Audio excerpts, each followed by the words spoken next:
Hello everyone. Today we will talk about Themes of Hard Times by Charles Dickens. I will talk about the most important theme of Charles Dickens. First important things to be aware of is idea and the nation of facts versus fancy. Dickens depicts a terrifying system of education where fact, and nothing but facts are pounded into the school children all day, where memorization of information is valued over art, imagination, or anything creative. This results in some very warped human beings. Mr. Thomas Gradgrind believes completely in this system, and as a superintendent of a school and father, he makes sure that all the children at the schools he is responsible for, and especially his own children, are brought up knowing nothing but data and ologies. As a result, things go very badly for his children, Tom Gradgrind and Louisa Gradgrind. Since they as children were always treated as if they had minds and not hearts, their adulthood are warped, as they have no way to access their feeling or connect with others. Tom a silky person, and he gets involved in crime in an effort to pay off gambling debts. Louisa is unhappy when she follows her mind, not her heart, and marries Mr. Bounderby, her father's friend. As a result of her unhappy marriage, she is later swept off her feet by a young gentleman, Mr. James, who comes to stay with them and who seems to understand and love her. Louisa nearly comes to run by running off with Harthouse.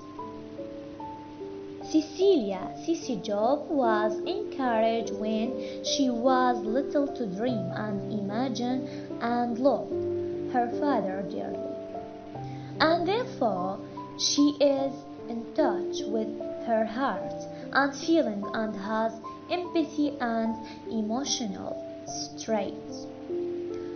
The other children, like Cissy, adopted by the Gradgrinds when her father bound her, ultimately is the savior of the family in the end. Now we move on to another theme, which is industrialism, hand in hand with the glorification of data and numbers and facts.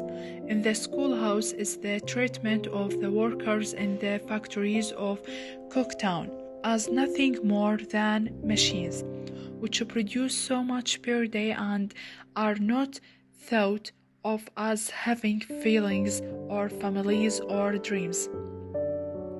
Dickens depicts this situation as a result of the industrialization of England. Now that towns like Cooktown are focused on producing more and more. More dirty factories are built, more smoke pollutes the air and water, and the factory owners only see their workers as a part of the machines that bring them profit. In fact, the workers are only called hands, an indication of how objectified they are by the owners.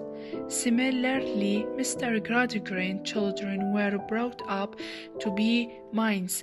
None of them are people or hearts. It portrays how industrialism creates conditions in which owners treat workers as machines, and workers respond by unionizing, to resist and fight back against the owners. In the meantime, those in parliament, like Mr. Gradgrind, who wins up elected to office, work for the benefit of the country but not its people. In short, industrialization creates an environment in which people cases to treat either others or themselves as people. Even the unions, the groups of factory workers who fight against the injustices of the factory owners are not shown in a good light. Stephen Blackpool, a poor worker at Bounderby's factory, is rejected by his fellow workers for his refusal to join the union because of promise made to the sweet, good woman he loves, Rachel. His factory union then treats him as an outcast. The remedy to industrialism and its evils in the novel is found in Sissy Job, the little girl who was brought up among circus performers and fairy tales, letting loose the imagination of children. Let's lose their hearts as well, and as Sissy does, they can combat and do what Gradgrind education produces. Now we will move to the third theme, marriage. There are many unhappy marriages in hard times, and none of them are resolved happily by the end. Mr. Gradgrind's marriage to his feeble, complaining wife is not exactly a source of misery of either of them, but neither are they or they are children happy. The Gradgrind family is not a loving or affectionate one. The main unhappy marriage showcased by the novel is between Louisa Gradgrind and Mr. Bounderby.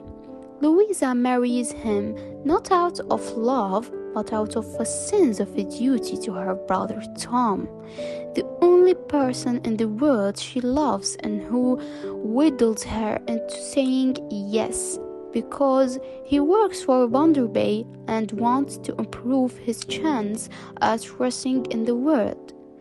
Bounderby's intonations regarding Louisa seem strange at first, but he turns out to mean no harm to her, except that he deprives her of any marital affection. The only solution to this bad marriage, once Louisa has accepted the hands of Jim Harthouse, is for Louisa has to live at home the rest of her days. She will never be happy with another man or have the joy of children, though Dickens hints she will find joy in playing with Sussy's future children. Stephen Blackpool, too, is a doomed to unhappiness in this life as a result of his marriage. The girl who seems so sweet when he married her many years ago becomes, by a gradual process, a depraved drunk who is the misery of his life. Mrs. Perrotts, an elderly lady who lives with Mr. Bounderby for some time, was also unhappy married, which is how she come to be Mr. Bounderby's companion before he marries Louisa. Now let's move to another theme, which is femininity. The best characters in hard times are women. Stephen Blackpool is a good man, but his love Rachel is an angel. Sissy Job can overcome even the worst intentions of Jim Harthouse with her firm and powerful pure gaze.